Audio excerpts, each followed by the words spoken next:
Welcome to the Nomad Futurist podcast, where ideas shape the future and visionaries redefine what's possible.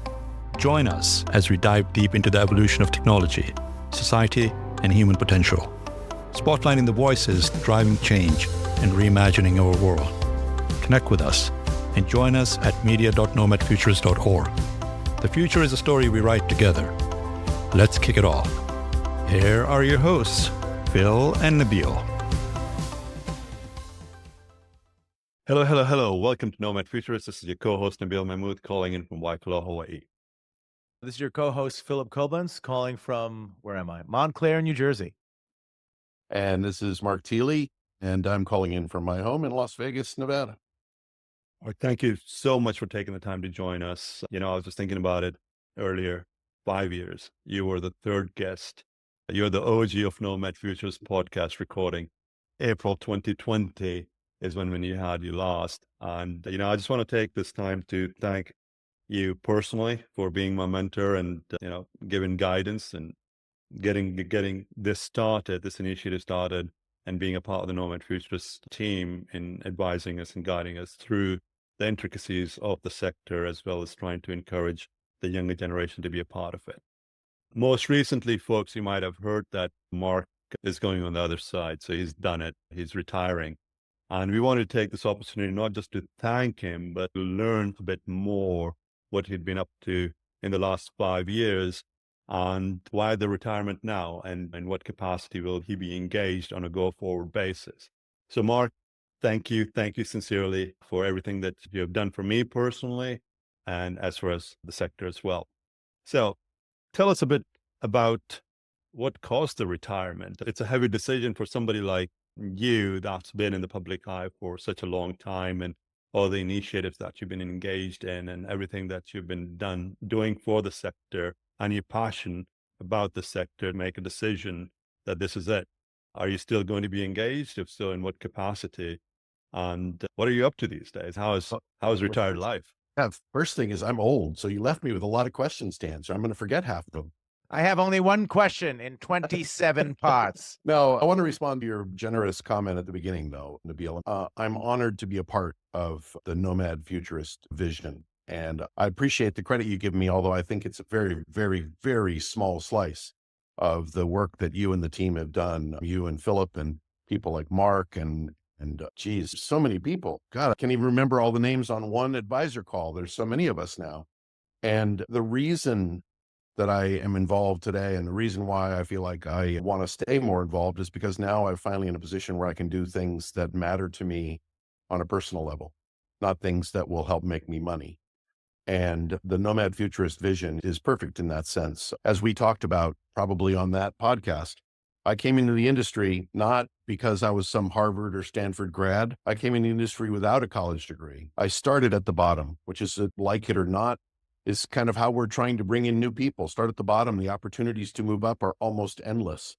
And so I see myself in the eyes of all of these high schoolers and young college folks, not knowing what the industry holds, not even being able to spell the names of the jobs I may get, but finding out that with a little initiative and a little willing to educate yourself, a little willingness to educate yourself, that the opportunities are almost endless. And so I'm thrilled to be part of that and thrilled to be a direct part of your life on a regular basis. As far as retirement came a little bit because, well, I've been working pretty consistently since I was 11 years old. And that's a long story, maybe for another podcast or a book if I ever write one, but I've been working since I was 11. And so it was time to find a little bit of time for myself. But what instigated happening today versus happening tomorrow or the next day was a health diagnosis that has made me realize that my lifetime schedule is not indefinite. So if I'm going to find the time to do the things that I've always wanted to do and spend the time with the people that I've always wanted to spend time with, or spend more time with the people that I do spend time with, like my wife, as an example, there was a big portion of my career. And Nabeel, you're doing that now, but there was a big portion of my career where I was gone 50 to 70% of the time, year over year. My daughter, well, especially during her high school years, I was gone 7 out of 10 days. And so kind of getting to know my own family again is one of my important items on my bucket list. But those two things were really what drove me to decide to retire. at this stage. It took me a year and a half to fulfill my vision of actually retiring from the point of making the decision that I was going to do it. But I also believe, and I think you could ask my wife or, anybody in my family, or maybe even ask you, do you think Mark can completely step away from it? And I think the simple answer is no. I want to continue working on things, especially things that are close to my heart, like Nomad Futurist. I've taken on some opportunities as advisor in advisor roles for startups and board positions. And I might take on a few more, but I'm trying to find the right balance between having a schedule that dictates my schedule or having a schedule that I can modify to satisfy my desire to just get up and go to Spain next week if I decide I want to, or get up and go to New York and visit with my daughter for a week if I want to. And that's really been the problem. Most of my life has been, okay, I've got these events to go to and these work meetings to go to and this daily work schedule I have to do. And so how do we pack a vacation into August or 1 week in November or something?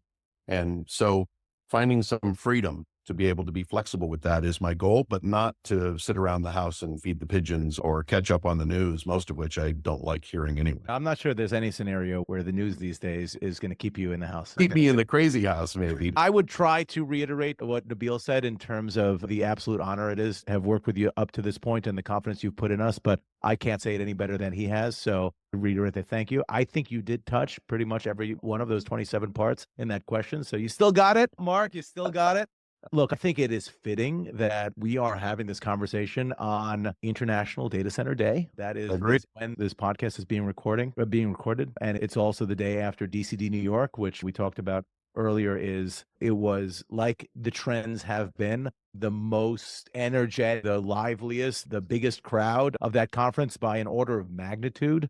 Previous ones. And inevitably, what I have tried to communicate to my kids is the secret sauce in life is not necessarily success or happiness, but inevitably perspective. Yep. And you're not really born with it.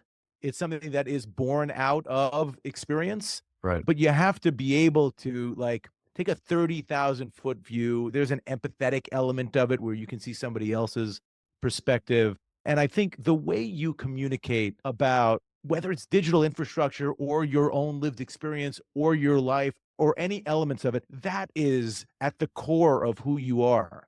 And you seem to be able to capture the ability to have a sober, calm, which is not something anyone has ever accused me of being, ability to communicate and provide the most honest and accurate perspective on where we are as an industry, who we are as people, how we are in relation to each other. And I want to just hear what your thought is on how you achieve that, and if it is a conscious effort of yours, or is it just something that is made up from your DNA and just, go. Yeah. Well, it's funny, because, and this is partially for my wife since she's within listening distance, but my wife would say she has no freaking idea how I got where I got, right? Because she sees me at home on a daily basis and you go, what an idiot. But behind every great man, there is a woman who calls him an idiot. That's right. And she's right most of the time, interestingly enough. There's a lot to unpack from what you said. And so I apologize if I don't hit all the high points, but I found it interesting that I only came to the conclusion of this next comment probably 4 years ago, that the vast majority of my talks were literally reflections of my own mistakes and my effort to try to help other people not do the same thing, right? And my life has been a fail forward effort for the most part, right? How do I take on stuff that I have no right to take? Sometimes because my boss believed in me, whether he or she should have. Sometimes because I just accepted a responsibility, whether I was ready for it or not.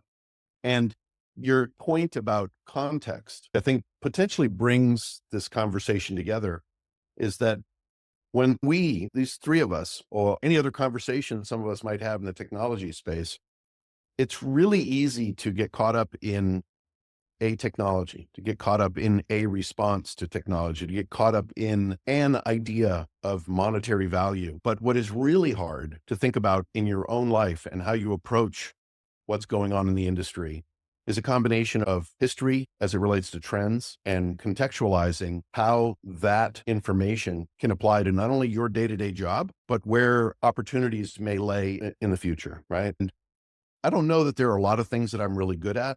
guess I'm pretty good at conveying a message. I think I'm pretty good at analyzing trends in the industry.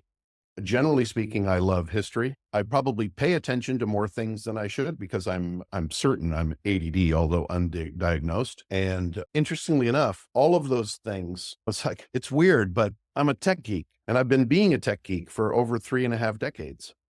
And yet I use analogies in my work. And I did this in the early days of cloud several times of things like the line. Who the hell knows what the line is, right? But life has a way of life in the form of the world and how it progresses has a way of bleeding across boundaries and understanding how that bleeds across, understanding how the human equation applies to the decisions you make, because other people are going to be influenced by it, or other people are going to make their money off of what you say or do, or how you present yourself to them.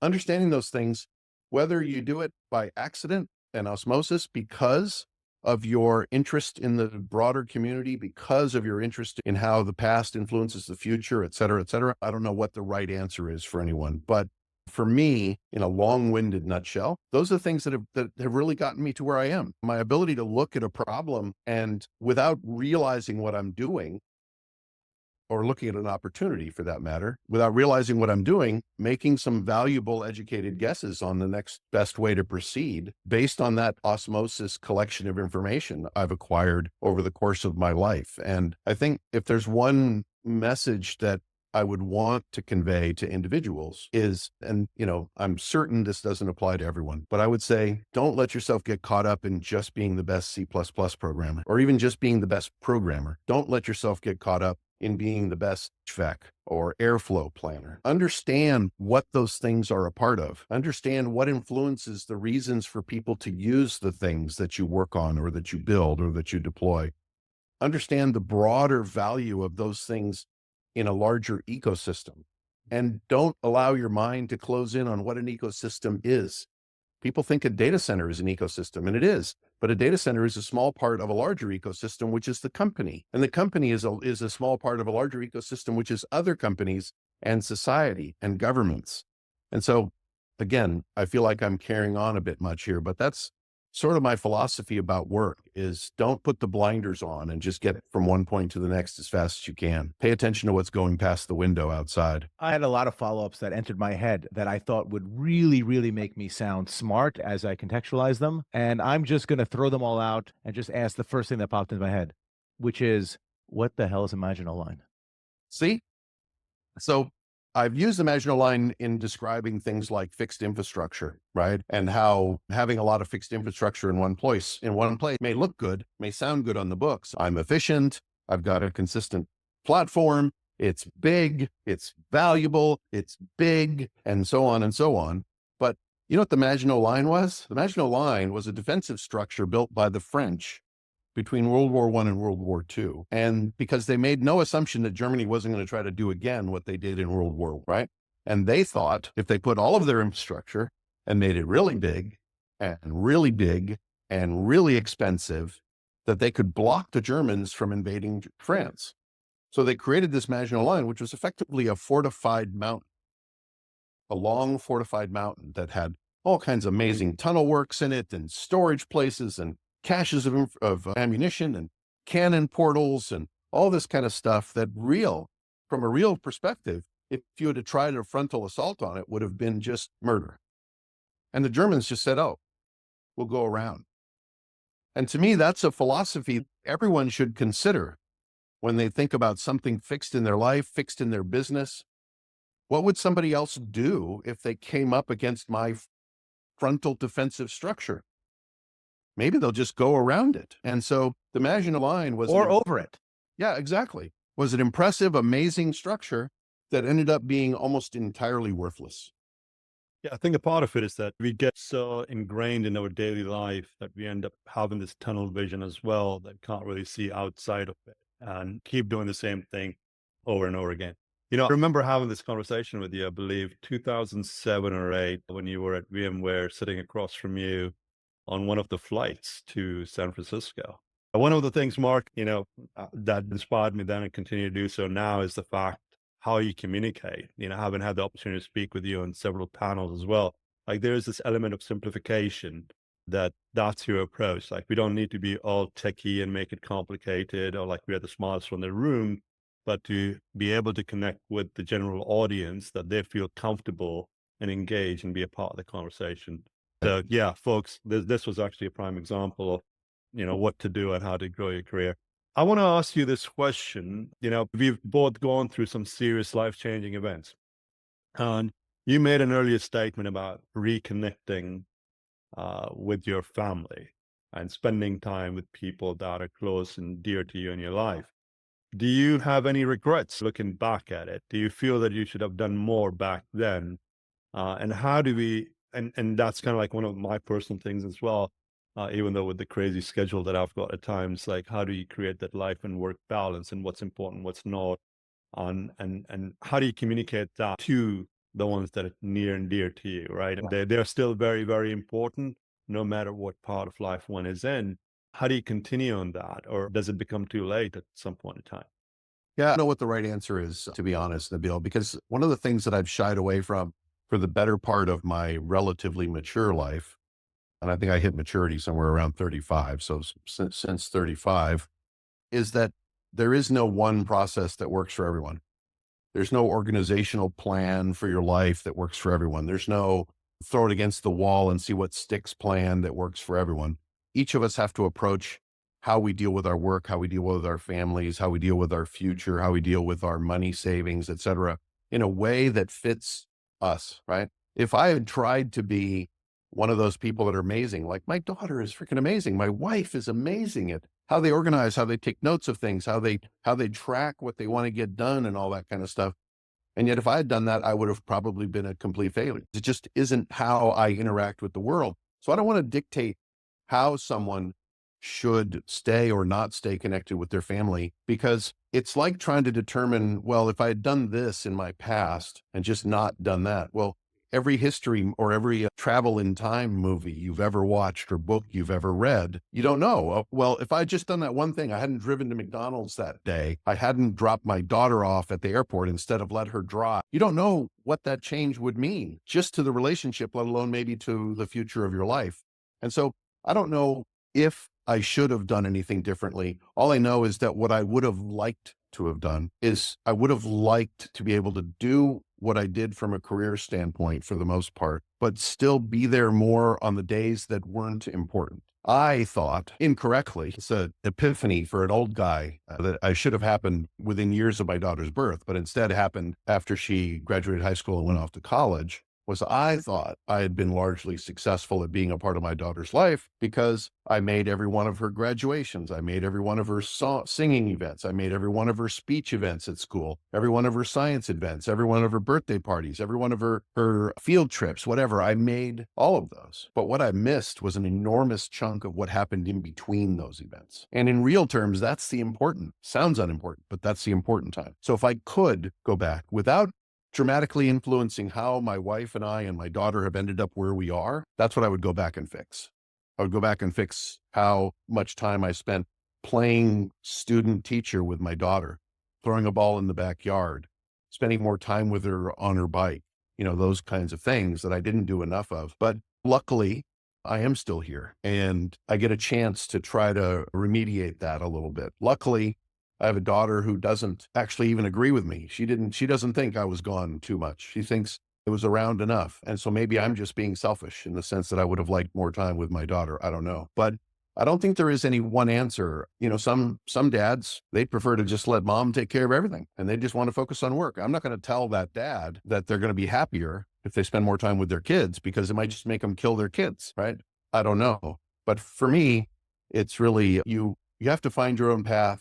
You have to make your peace with it, but that when you do it, I guess, Nabeel, this is something you and I have talked about separately as we've both hit these, life events recently, is that do stuff with purpose, love with purpose, interact with purpose. Don't just assume it's a duty. I got to spend an hour with my daughter because she's here and I'm here and that's my duty. It's not your duty. It's your privilege. Take advantage of it. So I guess in my own semi-emotional way, that's what I would suggest for everyone. And that applies to work. It applies to relationships with your friends, with your family. Do it with purpose. It's tough to suggest that your words could be more impactful than they are. because they're born out of that lived experience that you have. I remember my grandparents telling me, oh, life goes by so quickly. And you see these stats where, you're with your children, so significantly for the first 18 years of their lives. And then for the totality of the rest of your life, you'll get 1 year. Yeah. And that is, it crystallizes it. But when you're living it, when you're in the bubble with it, it's like, okay, well, that's just words that happen. And then I look back on the last 5 years, pandemic, not pandemic, whatever, the 5 years since we've started the podcast, since you were last on, and it feels like you were on yesterday. Like it's a blur. It is an absolute blur.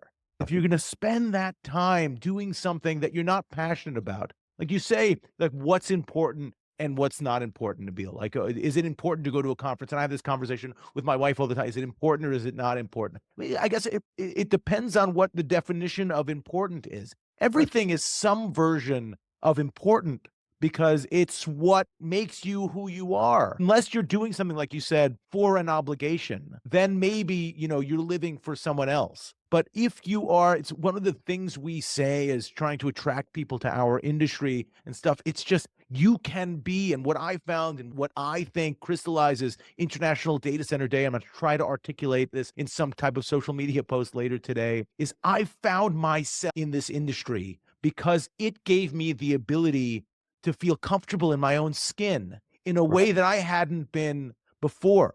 I am the same guy in my house as I am when I'm on a data center floor. I go to a conference and there are as many, if not more, hugs than there are at a family reunion. That's not, well, it might be because I'm fucking weird. And I am. But this industry has embraced me and I found a family here that I felt comfortable with. That's not because I was super successful, because I am easily the least successful person on this phone call, but it's just a matter of feeling as though you belong, feeling like that you can be yourself and you're not pretending to be someone else when you're experiencing anything. And that's something that this industry has given to me. And it, in many cases, has taken as much from me as it has given to me. And I always use my hair as a classic example. But I wouldn't change it for a second. I wouldn't change like the sleepless nights and the pit in the stomach downtimes and UPS explosions and the late nights and whatever, as much as it seems like why would you want to do that to yourself? It's just the passion for it is in the ugly bits. We say on this podcast, the imperfection is the perfection. You call it failing forward. The successes are entirely accidental. Like the real learning experiences are through failure, whether you call it first attempt at learning or whatever. It's the dirty parts. It's the underbelly that is where the magic is. And you have this brilliant way of articulating it with just so much authenticity and credibility because of the lived experience that you have. And it just resonates so closely with me because that's what I try to tell my kids, to just do whatever. Just make sure you're the one that's doing it. Just be while you're doing it. And if you feel like you have to faking it till you make it is fine. I'm still doing that.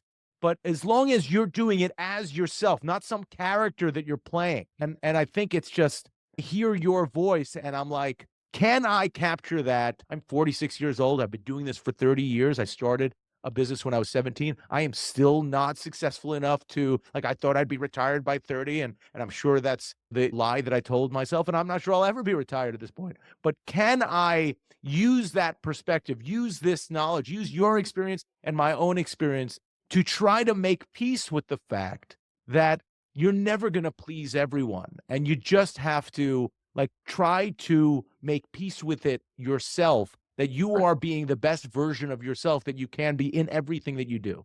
I think that's great. And I appreciate you giving me the credit that you did. But I think that it's very wise of you to think about it the way you do. And, there is no single answer to how any one person should approach almost anything.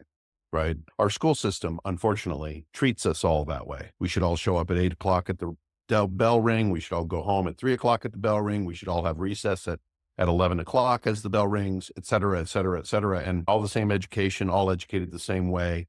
And it's very unfortunate. And we are finally getting to the point where we can educate people on the same thing 3 or 4 different ways.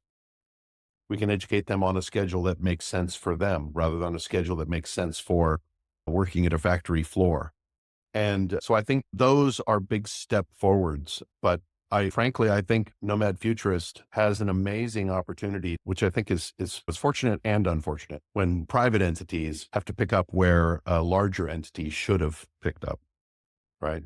And you guys, I'm sure you guys know that an organization like Nomad Futurist can help fill that gap and give people the opportunity to learn outside of the box and to get a better feel for what opportunities are in new fields and different fields, and do it in a way that's comfortable to them. At That their is pace.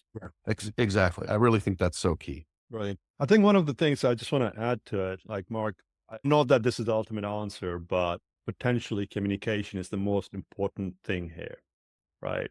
You have your goals, you've got your desires, you've got your passion, and you've got something that gets you up and excited in the morning to go do that, whether it be a change agent designing a new data center, an application stack, whatever it might be. But it's the ability to communicate, not necessarily, set expectations, but the ability to communicate so the other parties are able to understand. And that's probably where a lot of us fail, because we potentially do make those assumptions like, oh yeah, they understand, but they don't know the complexity or what's going on in the other person's head, and they can never relate to it. Like, a simple challenge and a discussion that we have had in the past, like my pain is probably not the same pain that you can experience or understand, right? There's no relationship to it.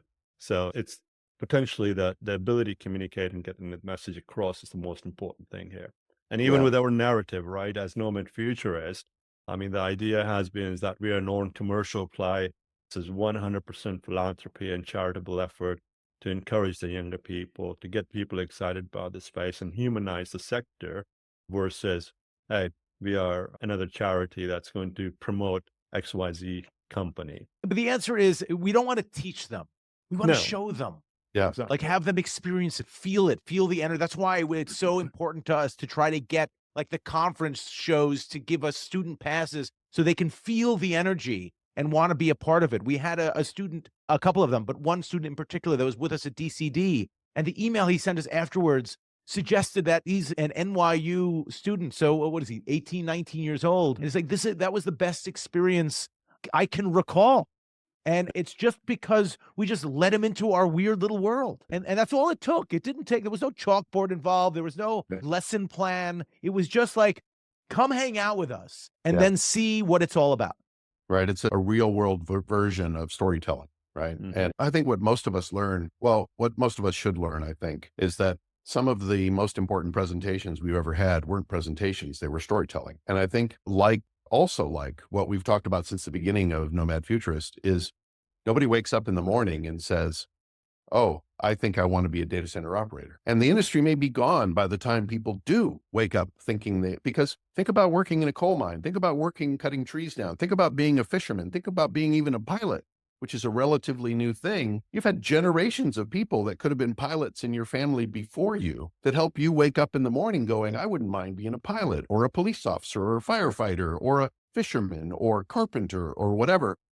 But there's literally like one generation of people, and the people they're teaching are either too old themselves, because most of those people look like me, so their kids are already in their 30s or 40s, or they're teaching those kids that we're looking at right now. And this has really been the first time in history where people can get the opportunity to be exposed to the fact that you want to work on a ship, you don't get to be the captain the first day. But if you start out as a deckhand and you do the right things, in 15 or 20 years, you could be a captain, right? If that's what you want to be. And so I think we all know people that have been wildly successful in owning and operating data centers, either for their company or for themselves. People like Christian Bellotti and Joe Cava and Dean Nelson and Chris Crosby and Raul Martinek and so many other people like that. These are folks that are literally the first people to be the captains of the ship. And the next layer of captain opportunities is going to be 6 times larger. That's a pretty nice spot to be in. So how do we help continue to make that story available to kids? I think is vitally important. When I say kids, I'm old. So when I say kids, I'm talking 16 to 30. It's the You're same so definition good, of Phil. kids for me, right? So So now you're on the other side, sort of like semi-retired is probably a good term to use. Not retired. I don't think you will ever be retired, or any one of us will be retired. I have become of a firm belief that if we do end up retiring, that's the end of it for any and all of us. We've got to live life with a purpose. So now, semi-retired, what are the plans? Are you going to be traveling more, exploring the world? Yeah, I've already done a little bit of that. In fact, my wife and I took advantage of a couple of opportunities to take our own trips, but then also to go on speaking trips to wide-ranging locations around the world, places like Perth and Auckland and Spain and places like that. And I might continue to do some of those activities. In fact, I think I told you I've got a speaking opportunity in Spain that I'll be doing in late May. Also, curiously missing from your list is New Jersey. I just want to say, no, is that I not on keep- the Mark Thiele speaking I tour? keep looking for it, but I just don't see it. I know a I guy. don't think there's anything happening in New Jersey, Phil. What Trenton makes, the world takes. Yeah. I mean, where I can do that at an event that I think I can add value to and also potentially wrap a trip around, I'm very motivated to do that kind of thing. My wife and I definitely want to travel more together. Interestingly enough, we found that we enjoy ourselves as a couple even more now that we've been able to spend more time together, which is odd. Usually it's the opposite, right? We've learned probably more me. My wife's always been a better day-to-day communicator than I have, but we've both grown to actually learn how to communicate with each other on a day-to-day basis more effectively. And I don't mean communicate like, did you clean the toilet, or did you buy the groceries, or did you take the dog out? There might be some of that. Have you been reading my texts, Mark? But it's more communicating, like just communicating as two adults who aren't completely bored with each other and don't just sit around and watch the day go by. So there will be more travel, more time spent with family, but I've left some percentage of my time open since I announced my retirement. I've rejected a few opportunities that have come my way, but I've left my window open to potentially do strategic advisory or a couple more board positions. Again, with the basic idea of, as long as they don't dictate my yearly schedule or my monthly schedule, and I can easily work around that schedule, and it's something that I believe I can do, with interest, with people I enjoy working with, then, I'm open to some continued opportunities in that vein. What would you tell the younger generation now versus what you told them 5 years ago? Does anything change? I don't know if too much has changed. I mean, AI has come, right? And what I would have told people, in fact, I did tell the people building an education plan for technology at UNLV probably 7 or 8 years ago now. No, more like 10 or 11 years ago now. God, time flies, to Philip's point, is I said, you need to build a plan that it continually adjusts. You can't put a plan together that says, this is how to be a person that works at Google, or this is how to code, and then still be doing the same lesson plan 5, 6, 7 years later. You've got to adjust to what the industry needs and how to keep people going. It has to be some sort of continuous learning plan. And I'm not an education expert, but my basic simplified layman's approach to it was, you got to figure out a way to do continuous education, get them to some level, and say, part of the plan is you come back every 6 months or once a year, and, almost like getting recertified by the bar as a lawyer, every year or every 2 years, whatever it is. And now I would say, I think it's even more important, to the points we were all harping on 20 minutes ago, is really, you can't pick something and assume that this is what you're going to be doing for any more than 5 minutes. And that shouldn't be disappointing.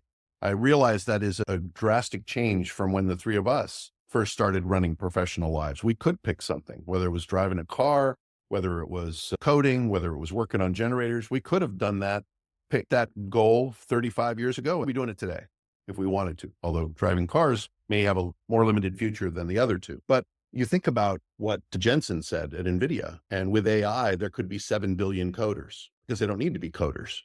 They just need to be storytellers and tell AI what it is they want to build and deploy it. So what is the new skill? What are the new skills?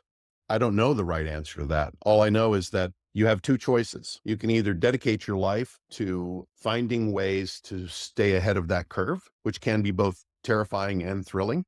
It really is a personal choice you have to, I believe, just accept. If you break out of the notion, well, I like doing COBOL programming, I still want to do COBOL programming tomorrow, regardless of whether everybody and their sister is telling me I should learn C++. I want to, because I did that for 20 years already, I still want to do that. If you can get out of that mindset, then the future can be both thrilling and it can be terrifying, but it can be thrilling and exciting at the same time. And on the other side of the coin is there are still things that will require a human touch for quite some time. And whether that's working on air conditioning systems or working on the platforms that help guide the maintenance and management of air conditioning systems and generators and things like that, working on the systems that help automate and make efficient an entire data center, those kinds of jobs aren't going away anytime soon. Yes, there will be more robots and they will take on more jobs, but I would argue that the data center floor is more likely to be, a robot certified environment in 10 years than working on a generator or working on circuit breakers or working on airflow management, right? And so there are still jobs you can get that you can think about working on for 5, 7, 10, 15 years, which seems short compared to historical narratives, but are more than enough time for you to set yourself up in an industry where there is immense opportunity. I think, Mark, you make a great point. I mean, the town whisperer does not exist anymore. That was a job in the 1800s, right? That became X. I'm not sure you can consider X whispering. No. Now the town shouter. Yeah, town shout. But it's a great point. The industries continue to shrink around us, but that doesn't mean that's the end of it. It's creating more opportunities, more careers. And, one of the things that we are working on is to put those career pathways ahead. You need to have a base understanding of X, Y, Z so that you can get to your destination or at least find a pathway forward. So those jobs, I clearly remember having this conversation with you in the late 2007-8 timeframe about this autonomous data center. It's a total blackout. It's here. Does that mean that it's eliminating jobs? Well, potentially a bit, but it's creating a lot of other opportunities that we don't know about. There's just going to be more of those data centers, right? So there's going to be more people to look. I think we used to throw around the term critical thinking, and it got me to the point of it used to be like, if you went to Google to get a job, they would not ask you, like, what do you know? Like, show me, like, your knowledge of some specific fact. It was like, how many jelly beans are in that thing? And don't tell me how many jelly beans. Tell me why you think how many jelly beans. So we don't have to teach people how to think about specific facts. People need to, like, focus on, like, how to think about thinking. So it's that overarching thing. Like, AI is going to enable you to be able to be just more productive as we need more productivity. So it's not really us against them, people versus machine. It is the enablement of us to try to, like, understand the process by which we think and then articulate that to AI through ChatGPT or DeepSeek or whatever vehicle you're going to use to get that done. And thinking about thinking is... I think that's Phillip, I think that's a great way to phrase it, thinking about how to think about your job, about your opportunities, et cetera. And, from a broader perspective, it's really easy. And I've done it. I've made the mistake in the past, which is, again, my own learned lesson. But we've been around long enough to remember when even being able to create a gold image for a server was a big deal. And to be able to automate how to redeploy that gold image without Dell or Microsoft or HP sending out a new NIC card that blew the whole thing up, but nonetheless, that was a freaking miracle, right? And then VMware came out and then containers came out. And any one of those evolutions of data center infrastructure management, you could have easily looked and go, shit, my job's gone. I saw the IBM commercial that showed a full data center down to one rack of servers, right? And if you think about the two facts that are true today is, one, we're already short on people, which is half the reason for Nomad Futurist in the first place. Two, so I guess it's three things. Two, the population is actually slowing. Its growth is slowing, while demand at the moment has accelerated beyond anything we've seen in the past. So you could argue that we may get automated data centers, but if we have 10 times as many data centers 10 years from now as we do today, and the average data center needs 20 people instead of 100 people, that's still 5 times more jobs than we have now. Well, not to mention the exodus that's happening as well, because we're all aging out. That's right. That's right. So only one of us successfully. Yeah. And 33.33%, Phil. Right. Yep. Mark, thank you so much for taking the time and sharing your journey with all of us. It's wonderful to have you and be a part of the foundation in our lives. So thank you. We wish you the best of luck with your new endeavor and continue to spread the wealth of knowledge. We hope to see more of you, actually, now that you're kind of on the other side of it. Yeah, as my schedule continues to simplify, I'm hoping to get more involved with some of the amazing community-led activities that Nomad Futurist is a part of, and not just be somebody behind a Zoom call providing a tiny smidgen of guidance here and there. And so I'm really looking forward to that. And I appreciate the time with you guys. Appreciate the fact that I'll be able to continue to spend time with you guys. And again, hats off to building what you've built, because I think it's amazing. And I think it's vital. It's interesting because it's vital for the industry, but it's also vital for the people that get to take advantage of the opportunities that are being represented. So very cool. Brilliant. Thank you Couldn't so have much. said it Nice. better. Thank you so Nice. much. Thank you for joining us on the Nomad Futurist podcast. Remember, technology, markets, and challenges will continue to evolve, but those who adapt and prepare are the ones who will thrive. Embrace the change, stay curious, and let's build a future worth moving towards. The journey has just begun, and we're glad you're here with us. Visit us anytime at media.nomadfuturist.org to stay connected and be a part of the movement. Until next time, keep exploring.